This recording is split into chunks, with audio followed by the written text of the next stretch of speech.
Our next presenter, who almost didn't make it to Toronto because of weather conditions and other circumstances, is Christopher Kermorvant. Christopher is an artificial intelligence expert specializing in the analysis and exploitation of historical and cultural documents. He was an associate researcher at the Université de Rouen, and he currently teaches deep learning for natural language processing at ENSAE Polytechnique Institute of Paris. He founded pictorIA in 2015, which develops AI-based solutions for the digitization and analysis of historical documents, and which works with archives, libraries, and museums. The title of his lecture today is Reading Albums with AI, Exploring the Content and Materiality of a Collection of Early Japanese Photographs. Please join me in welcoming Christopher Kermorvant.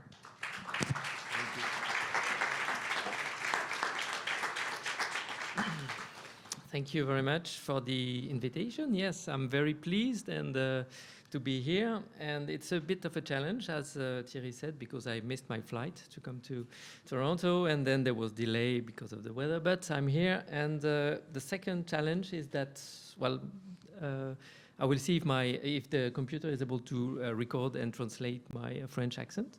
And the third one is that I've been working in AI for almost 30 years now, but on photograph for only 1.5 years. So I'm a kind of a novice here in front of you, very humbly presenting you what we've been doing for a project with the Guimet Museum, the Museum of the National Museum of Asian Art in Paris. And that's the occasion of applying the technology that we have been developing at pictorIA for 10 years. We developed this technology for historical document recognition, so mainly handwritten document, printed document, and then we moved to images and photographs, and that's a real pleasure. So about this project at the Guimet Museum, oh yeah, there is a problem with the images. I hope that we will have them. Okay. So the Guimet Museum has acquired a collection of photo albums, Japanese photo albums. You will see more pictures later. Almost 300 albums representing almost 20,000 photographs. It's one of the largest collections of this kind of photos in the world, and gives really a broad overview of the commercial photographic production during this period. That was really the introduction of the photograph in Japan, and also it was exactly at the same time that Japan opened to the Western world, and there were a lot of transformation in Japan during this period. So we have this collection was gathered by not an expert in photography, but an amateur of Japanese photography. So he bought almost everything he could find on the market. So this is not, I would say, a recent collection, but it gives a large variety of techniques. Everything was bought. So from the most humble set of photographs to the most enriched albums. So the goal of the project is called pictorIA, like Ikari in Japanese for light, and IA for what you know, AI in French. So the objective is to see what we can develop, what tool we can develop to explore and analyze large collections of historical photographs. And so we want to develop tools for historians of photography, so to see with them, okay, what are the tools that are useful for them, so to detect iconographical elements, to identify recurring photographs, to work on the composition, detect patterns in sequences of images, because these images are gathered in albums. And also what is important, we want to be able to create statistical analysis. So you will see a lot of my work is dedicated to a large overview of the photographs. And we do this project with two different tools. One, which is for back-end processing, so just processing the images, applying technologies. So we use an open source software that we developed at Teclia, which is called ArcIndex. And this is maybe one answer to a question that was asked to the previous speaker about where do you start if you want to apply technology. So our goal is to provide people like you with platforms so that you can test things. And we have the front end, which is the result of this processing, which is already available. You can go there. It's a work in progress, but we decided to publish it anyway. So you will see all the work going on with imperfections, errors, and things like this. But we want to be open about that. So the first question that we ask in the project is, okay, we have pre-trained model, we want to apply them to historical documents. So are they able to recognize things? So we tested a couple of models. So I'm sorry, the layout is not nice when we switch from PowerPoint to Google. But so we tested the captioning models, zero-shot object detection, and semantic image analysis. So one of the challenges that I come from the AI applied to document recognition domain. So we use words that are not exactly the same that you use in your domain, but I will illustrate that. So the first thing that everyone has tested is, okay, I want to describe the photo. So you can ask any online large language models, which are able now to look at photography and produce text because they are generative model. So you give a photo and you have the generation of a text. And well, the first impression is that it's very good. You have a description of the photography. This description, in fact, is good for, I would say, for general audience, for public. But it's not exactly what you want if you want to use this for description to create metadata. But you can also modify the prompt. So the prompt is the thing is in red. So it's the question that you ask to the model. You give the photo, you ask a question, and you have the answer in green. So you can modify the prompt and ask the model, okay, I just want a list of words. I don't want you to make sentences. And then in this case, you have a selection of words. So in this case, map, umbrella, sword, hat, rock, bow, and a group of people. So it is one view from a model with bias, obviously, on this picture. But at least you have something which is, for which the format is okay for archival or indexing purposes. So now that we have tested that, you want to know, okay, what are the real performance of this model? You know that the model are able to produce metadata, but what is the quality? So we wanted to test different kind of models. So you have models that are not generative models. The first one, CLIP, which is used to describe exactly to associate text with photo. We used an open source model also, which is a model developed by Alibaba, which is open source in the terms that you can download the model and run it on your own infrastructure. So you don't have to send the image to OpenAI, for example, which is the third one that we tested. We made this test last year, and I suppose that we would have to rerun all the tests because the model are evolving every month. So that's really a problem for research because you publish something and it's already obsolete at the time you published the data, but it gives you an idea of what was the state of the art a couple of months ago. So we designed an experiment. So we took all the tags that we have on this collection. So I have to mention that this collection was not digitized, and it's still not digitized. It is digitizing now.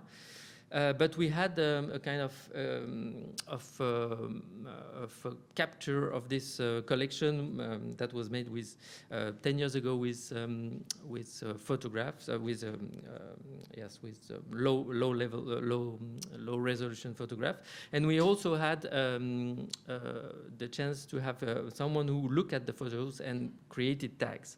So we have already a lot of tags associated to these photos. And we decided to try to compare the tags that were added by this expert on these photos, to compare them with what a model could provide. So the tags are very diverse. They are relative to the content, to element of Japanese culture, type of photographs, and also locations and people name. But we wanted to focus on things that we could validate because we are not expert in Japanese culture. So we considered only the French names, and it gave us almost 1,000 tags. And we took a random selection of 6 albums to have an idea of how the model perform on homogeneous data. So we wanted to be able to validate the prediction. So our experiments were the same, were designed this way. We used the same prompt for the 3 models, and we used 2 sets of tags, a reduced one, which are the tags that are present on the 6 albums. So it's a kind of closed tag set. And the open tag set, or the complete tag set, is the list of all the tags that you can find in the collection. So there is a change in size, in fact. If you look at these results, so I'll explain you these tables. In this table, you have the name of the models, Clips, Qwen, and ChatGPT. You have the number of tags that are used for the model when we compare. And you have 3 measures, metrics, precision, recall, and F1. So precision is a metrics that gives you when the model predicts a tag, is it the correct tag or not? So it's between 0 and 100. So you can see that the numbers are very low. And recall is a metrics on, given the tag that were associated to this image by human, how many of these tags were predicted by the model. So you have really the two sides of this matrix. The precision which gives you, okay, when there is a tag, is it correct? And the recall, which is, okay, there should be this tag, is the tag here? And F1 is a harmonic mean of the 2. So you can see that ChatGPT is the best one. It's not really a surprise. It was already a good model 1 year ago. But you can see also that maybe here, yes, that the precision is very low and the recall are very low if you consider the full tag set. We are at almost 25%, so it's not very good in terms of quality overall. So first finding is that open source models are far behind commercial models, so it's not very good. It's not a good news.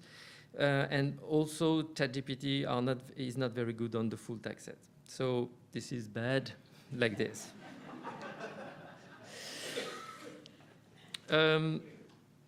So now since we have open source model, what is good is that we can retrain them, we can fine tune them, so we can try to improve them. We cannot do that with ChatGPT, but we can do that with open source model. So if you retrain a model, so we choose to retrain Clip, for example, you can go, so on the full tag set, you can see that we can get closer to ChatGPT. So this is a good news. So if you fine-tune your model, it means that you have the hope to have better results and to have something which is close to commercial models. So it's good news, but still bad because we are still stuck at 25%. But if we look at the prediction of the model, so this is one example, one photo. In blue, you have the manual tags that were given by the expert. So, and in red, in green, you have the tags predicted by ChatGPT. So you can see that there are correspondence, both natural landscape, people and river were found by the model. And the model also added cherry tree, which is also present on the image, but were not tagged by the expert.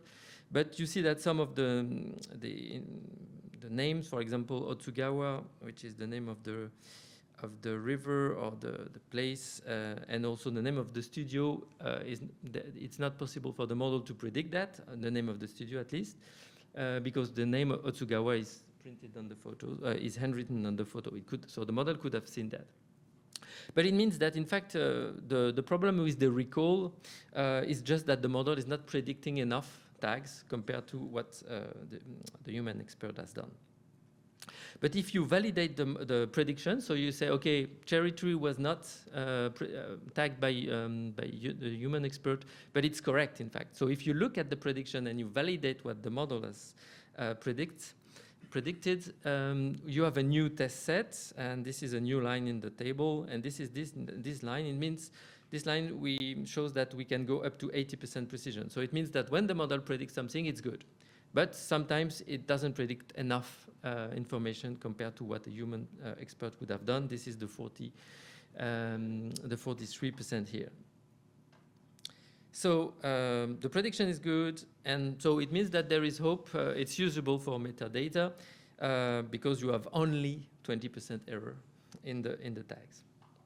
Okay, so now since we are new in the field, we wanted to know, and every time we present this work, people ask us the question, but have you tried to use control vocabulary to check that, okay, the prediction are in line with what we use when describing the photograph? So we decided to test, okay, those control vocabulary, the one from Library of Congress, TGM, from the one from Getty AAT, and one and icon class. So those vocabularies are the most common, I suppose, in the field, but you can discuss that. We can discuss that. And the first question is, okay, which vocabulary is best suited for our corpus? So we want the first test we did was to search for the terms in the corpus, manual terms, in each control vocabulary to see which one is the best. So if we look at exact match, so I took all the terms in all the manual tags, and I searched for them in the 3 vocabularies. You can see that we go from something like less than 200 tags, around 200 tags for Getty, up to 700 tags that were found in those vocabularies, compared to the almost 4,000 different tags that we have. So it means that, okay, those vocabularies are very limited if you just very limited to described Japanese photographs, and it's not really a surprise because if you look at those vocabularies, they're very adapted for Western art and also painting. But you could also maybe ask the question, okay, I search for very specific tags, but maybe it's not exactly the same. So I also use fuzzy search to say, okay, maybe it's not exactly that name, that term which is used in the vocabularies. And so on this graph, you have now fuzzy search for the tags. So, and it's a bit better with Getty and icon class or even TGM. You have results above 1,000.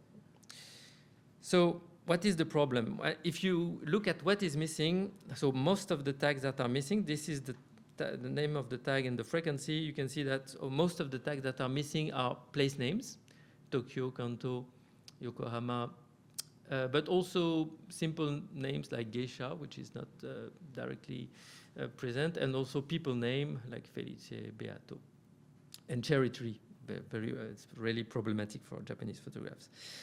But we could validate some of the prediction. For example, if you look for exact search for castle in the Getty vocabulary, you don't have castle exactly, but you have castles with fortifications, motte and bailey castles, toy castles, folk castles, sand castles. So you could provide just in an interface these different choices and ask someone to choose the best one.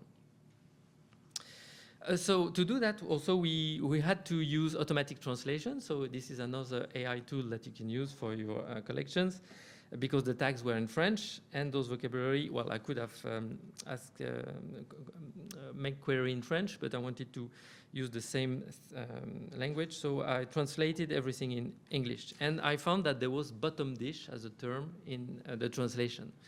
And I said, okay, bottom dish, what is that? So it's a translation of plat de dessous. So plat is a dish and dessous is bottom. But in fact, this is this. This is not exactly a bottom dish. So it means that even though you have to validate also the translation. So an illustration of, okay, you have many steps and you can have errors in all the steps. And at the end, you have bottom dish in your vocabulary. Very interesting. Okay. So I talked about the locations. So the locations are not present in the vocabulary, but if we are able to identify which terms are location, then we can try to use geocoding to detect, to have a precise description of this name. So I also use so I use this. I use OpenAI ChatGPT to ask the model to take my terms. The terms are just list of names like this, not organized in a thesaurus or ontology. And I ask the model, okay, give me a prediction, give me the category of this term. Is it related to people, to location, to historical or cultural events? And give me a more precise description. Is it, for example, for location, is it a place? Is it a city? Is it a town? Is it a city? Is it a region? Is it a country? So in the end, I had this nice overview of my terms with specific sites like temples or rivers, cities, and regions like this. So I said, okay, now I can try to geolocate those names to be able to have a map, and this is something that you can do very easily. Just use an API for geolocation, and you can produce this kind of maps, which are nice for having an overview of where the photographs were taken, and you can zoom in and have more precise description. So the problem with geocoding is that you have ambiguities too, like trying to match to a thesaurus. For example, the French name for Grenada is Grenade, and if you ask geolocalization of Grenade, you have one of the results which is in the Caribbean, which is Grenade Island, and well, that's the one that was chosen by the geolocalization. But if I give you the picture, if I give you the image, then you can recognize Alhambra very easily, and you know that it's not in the Caribbean, but it's in Spain. So it means that you can also use the context, the full image, maybe either the content of the image or what is printed on the document. So the importance of materiality and the context is also shown here. It means that even for the AI model, if you have the context and the materiality, you can really have better results. So another question was to test, are we able to use models for object detections on this corpus, and what is it useful? So the model that we use is called the YOLO world. So it's a model which is able to detect objects only by their name, so without any example. So this is the description of how the model is trained. So the model is trained on both the text and the image, and it is trained to associate the text description of the image. So you have the image, a description of the image, and the model is trained to make an association between the two. And it's also trained to detect the object that you ask. So let's say you want to detect persons or people. So you use this word and you ask the model, okay, detect all the persons that are present on this image, and you end up with boxes around the persons. So how can we use this? Then we can apply this model to the full corpus, and you see the first page of the result for the 51,000 people that we have tested, that we have detected in the corpus. So some are very small because they are in landscape pictures, paysage landscapes. Some are from a portrait, and also some are not people, like this is a statue, but okay, it looks like people for the model. But what is important is that what we want to do is statistical analysis. So one question we could ask is, for example, okay, we know that we have landscape photos and we have portrait photos, and what is the distribution of the number of persons in these different types of pictures? So we have religious architecture, natural landscape, urban landscape, and civil architectures, which are landscape photos. And if you look at those photos and you look at the number of persons that are detected, you see that, okay, in most of the case, 50% of the case, you don't have any person detected, but still you have people also in the landscapes, meaning in the large views.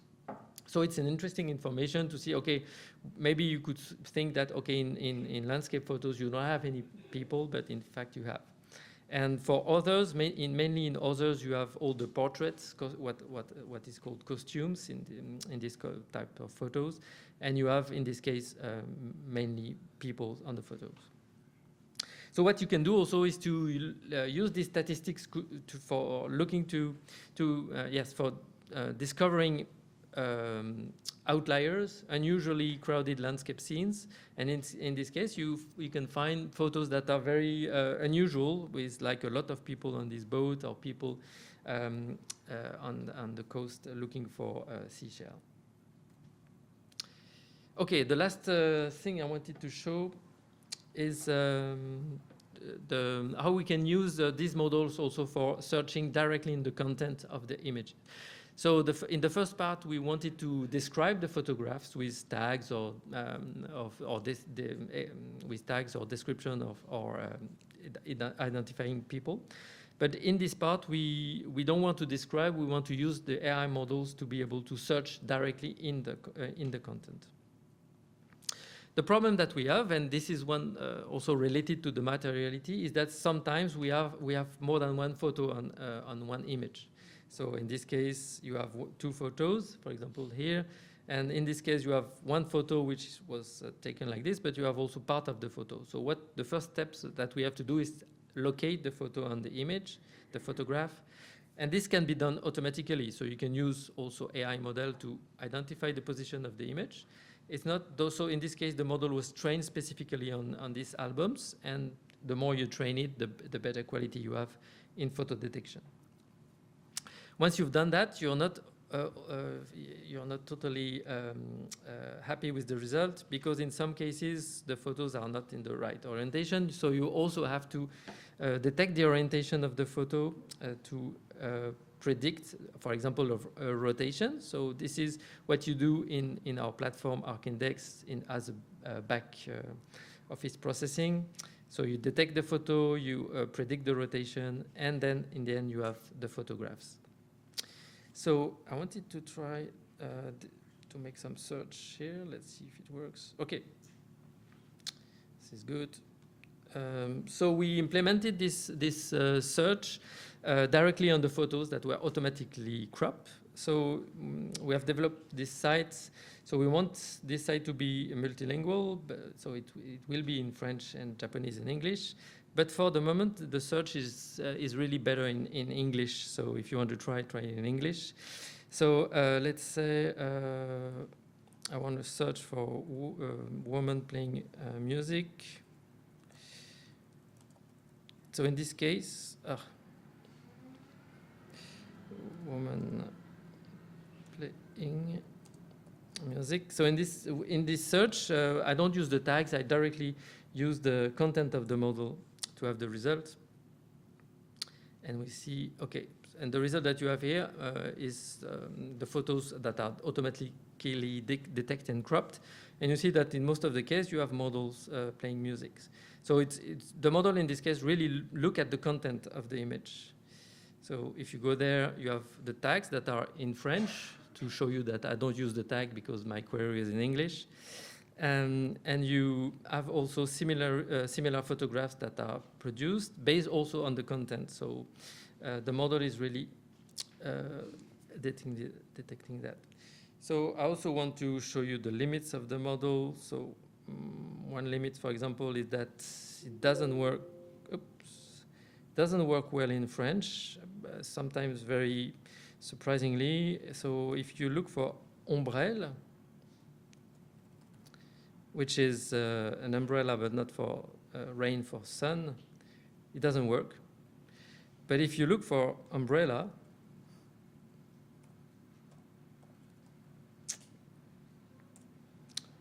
in this case, it works. So it's a bit surprising because the words is very similar between umbrella and ombrelle, but really it means that the model was trained in French, in English. So it doesn't work well in French for sometimes, and it doesn't work at all in Japanese, which is really problematic for for our project.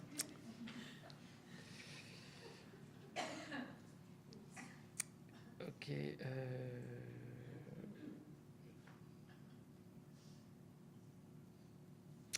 Okay, so in conclusion,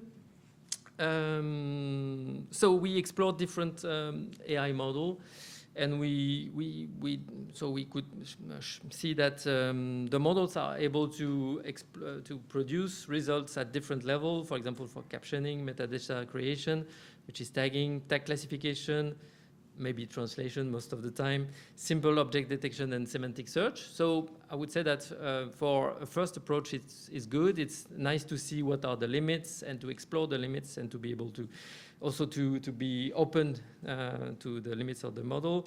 So I think they are useful for distant viewing and statistical analysis, because with this analysis you can discard outliers, and you will have, I think, interesting findings if you use them like this.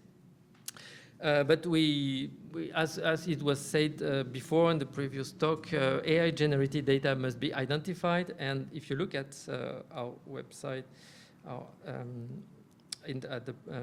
this site, the tags that are here, for example, are manually tagged. So we really want to have a difference between what is manual and what is automatic in the platform.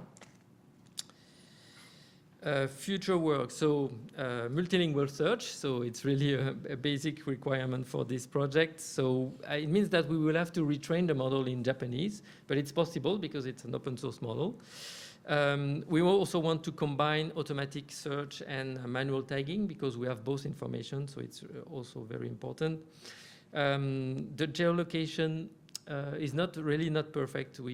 So if we restrict everything to Japan, it's okay, but we know that we have photos that are not from Japan, and if you open to the full world, then you have a lot of problematic geolocation. And then we want to go into a more expert description of these photographs, like a description of the shot, tips of scene. And the goal in the end is to be able to develop a tool that can export statistics. So you can make search, you have a collection, and then you export everything to do all your statistical analysis on your site. So everything is based on pictorIA, both for the processing and for the platform. So if you have a collection in pictorIA and you want to join the project, we will be happy to include your collection to the platform. Thank you very much.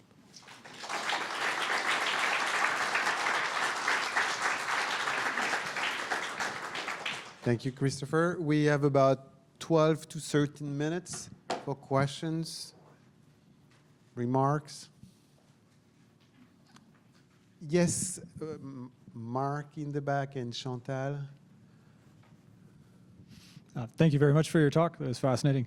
I had a question. You've talked about statistics. You've talked about standards between other institutions. So I'm curious as to next steps, how you might apply AI to create relationships between different albums, in different collections, to create that network of understanding. Yeah, so it's really the goal of the project to be able to create links. So far what you've seen in the interface is just, okay, you take one image and you have a description of the image. So there is one level missing, which is, okay, the album view. So you want to be able to have statistics at album level, for example, all the places, all the type of photographs for this album.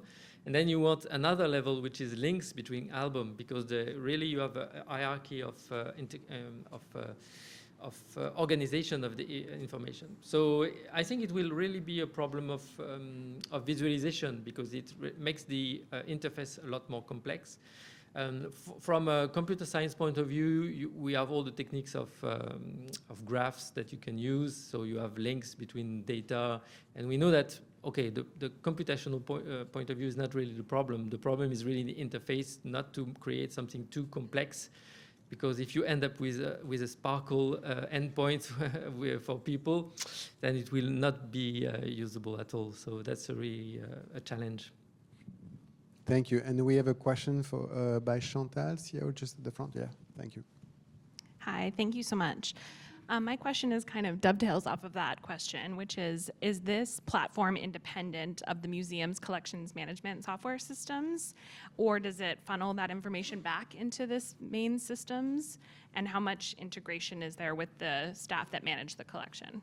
So yes, the platform, the Icaria platform is independent. Also because the museum is also changing everything from them.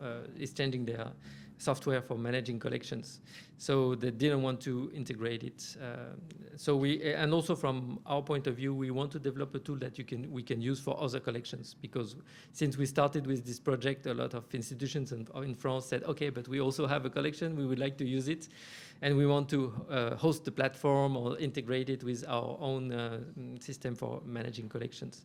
So it's really, so we want to develop a platform independent from the collection, and we think we can do it because we use pictorIA, and we will use very generic terms for organizing the collection. Obviously, it will not be a platform for any collection of photographs. So maybe for albums or photographs organized in this kind of way. And everything is open source also, so you will be able to use the platform yourself. Thank you, Chantal. We have a question just here. Just wait for the mic. Just thank you. Yeah, thank you. Okay. Yeah, I was just wondering, looking down the road, how do you see the interplay between DNA and AI research? Sorry, about what, DNA? DNA, like when you look at a sample of something and you use basic model that you have today to interpret the DNA result of what you're looking at, how would that interplay with AI? Can you see any correlation between that going down the road? No, I don't quite understand the question, but... It's a question of identification, you mean? I mean, Yeah, by the fact that, if you DNA, look, you know, based on what we have person. today, if you look at a sample in DNA and you're making a judgment on that, I'm just thinking, based on what he just said, about the critical eye that DNA uses to determine what you're looking at. How do you see those two interplaying? Shall I answer? Yes. Sorry. It seems that we are quite far from there. I mean, according to what Christopher just talked about, it seems already difficult to identify inside a photograph what it is about in terms of subject. We are not even talking about object. So I think, you know, we are far from having a tool which will allow us to identify, you know, one thing based, you know, on the analysis of the digitization. I hope I'm answering your question. I'm doing my best. Thank you. Thank you. If I understand correctly, you said you've been working for a very long time in AI and just came to photography quite recently. Can you talk about what of the specific, beyond obviously translating the visual to words, what are the challenges and of moving into this visual analysis in AI, and what is interesting and where are you going to go with it? Thank you. Yeah, so in fact, I think it's easier to work on photography than working on text, because, well, first, photography is nicer to see when you show examples and softwares like this. If I show you a software for transcribing old charters, medieval charters in Czech, you will say, okay, well, this is very interesting, but so it's nicer to work on this material. And also, I think, for example, when people work on text, they really want a transcription of the text, and it is their expertise to transcribe correctly the text. So if they look at automatic transcription, they immediately spot the errors, and they focus on the errors on text. So when you show results of AI on text, people will say, okay, but it doesn't work. Look, there is an error there. If you show results of AI on photographs, okay, it doesn't work the same way. But still, when you look at the result, you say, oh, okay, it doesn't work. This photo is not correctly oriented, but the rest is okay. So I think people are a lot more tolerant to errors on images than on text. I don't know exactly why. I think there is something to be looked at. From the technical point of view, it's really exactly the same. So, and also we developed the platform for text, and it really adapted very easily to photographs. So that's the good news. Yes. So the problem with the errors, that's, but it's true for both text and image, is that we really need models, that, ways to be able to detect errors and quantify the errors. So we have confidence scores. For all the models, we have confidence scores.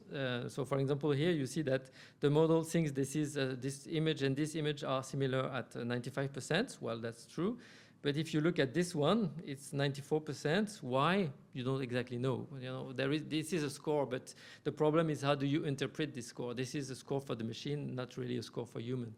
And translating those scores from machine score to human score is really a challenge because it's a problem of perception, for example. Thank you for your question. Yes, Marina in the back. Hi, my question is for the both of you, actually. I was wondering if in the course of discussing it and bringing you here, if you thought about how this could be applied to press collections like Black Star, you know, which are... What do you think? I mean, I'd love to get your initial thoughts because, you know, we all have these huge, complex, multifaceted press collections, and something like this could be so useful, especially at the beginning, to sort of make sense of what's there, you know. You want to go first? No, go first. Well, yes, of course. I mean, it's what can we do? And I think it's very interesting to have Christopher talk about the tools. And even though sometimes I have the feeling that we talk more about the tool than the photograph themselves, but I think it's the early stage of what's happening. You said it. I mean, you are very young in the field in some kind, and we've been saying that most of AI, you know, has been trained with words, and it works much better because I mean we have dictionary, we have grammars, we have, you know, all of that. We don't have that for images, and that is the real problem. I'm surprised. I'm not surprised, but I cannot, you know, help myself not to want to say, why are you not talking about the objects at all in this? Because for me, this is what I see. I see an album. I see that it's not a black and white photograph, but a colored one, which, you know, there is all of that process making that I find disappear. And from my perspective, I find that very problematic because I find that photography is made to disappear. I mean, you don't want to see the photograph. You don't want to see the process. And I think that's what we are trying to do, is to see the process, to open that box in order to know what we are talking about. I think Laura explained that to an extent, in some respect, Laura, I think that is becoming almost crazy. I mean, like, you know, we want to know all of the detail of the making of the photograph. And I wanted to ask you, you know, we were not doing that when photographers were using a camera with a very specific lens. And we all know that, you know, a lens interprets, you know, the ray of light differently from another one. But that we drop. And suddenly with digital photography and digital, you know, tools like this, we want to know everything. It's like, you know, the archive fever versus, you know, digital fever. So to answer your question, Marina, yes, I hope that we will be able to use AI tool. How? Yet, I don't know. I think Daniel will, you know, strongly talk about that tomorrow, about what are the possibilities. And I'm sure that, you know, not only the IMC will be interested, but the HEO will be interested too, because it will be about recognitions and where these images are being disseminated. And I think that's one of the things that we want to know with this press collection, you know, press photograph collection. It's not only who made them, but, you know, who saw them and what were the impact of it. So my hope is there. But I'm wondering, Christopher, where do you, I mean, you, I love the bad, you know, and where would you like to go, I mean, with your tools? What are your goals? Yeah, so I think really, when I starting to think about it for this seminar, for example, I think really materiality is really a point, because if we think at the model that we use, they are trained on images from the internet, where usually you don't have any context. You have the image and the text, and that's it. And that's exactly not what we want to do. We have albums that are physical objects, and we have information about the album itself. And for example, the models are not able to distinguish from the photo, the page with a photo, from the front page and the bottom dish. So it's really a problem. That's problematic that the model are really good at describing, I think, inside the photo, but not the context at all, because the model are not trained on the context. So, and as was said, as Laura said, the context is everything. So I think there is a challenge, but it's not really a challenge on the models themselves. I think it's the challenge on how we use them and how we develop the application and how we retrain them for our own objective, which are different from the objective of OpenAI or Google, for example. Thank you. I think that's one of the goals of the conference too. It's how could we make these tools ours, and not let them only develop, by the market. Yes, you have a question, Isabella, there? Yeah. No, that's fine. Thank you so much for your talk. I really enjoyed it. Speaking about context, the one question I have for you is, are you currently using an image model that already includes that information? The reason why I ask is just, I've noticed myself that when I was working with different image models, Stable Diffusion, for example, was able to recognize different photographic processes. If I, for example, requested, I wanted to have an amber type of a specific person in this period, it would pull it up. But other image models, Midjourney or others, they didn't know what the hell was going on. And part of the reason I would suspect is that information was included with the material that was being trained on from the archives and museums that was made available during that training. So are you relying on that information as well, or what, I guess my question is, where do you see yourself taking this? Will you have to, with those photographs, rely on humans to manually identify these processes, or can you incorporate something from an existing model in order to advance or speed up the process? That's all. Well, yeah, in the end, you always need manual information to train the model. So it's a good point and a bad point. So it means that you have more work to do as a catalogist or archivist, because you have to give this information. But usually you already have this information in your collection. So the good point is that you can use your collection to train the model. The question is, do you open everything from your collections to everyone so that everyone can train their model on your data? And it's really a problem that is really, there was a question that, for example, at the French National Library, they have this Gallica portal, which is open. And for, I would say, I think it's 1 year, they've seen a lot of requests for automatic scrapping of everything from this collection, which is a 30 million document collection. So they really have an infrastructure problem, because they were really open to giving everything to everyone, but now it costs a lot of money for them.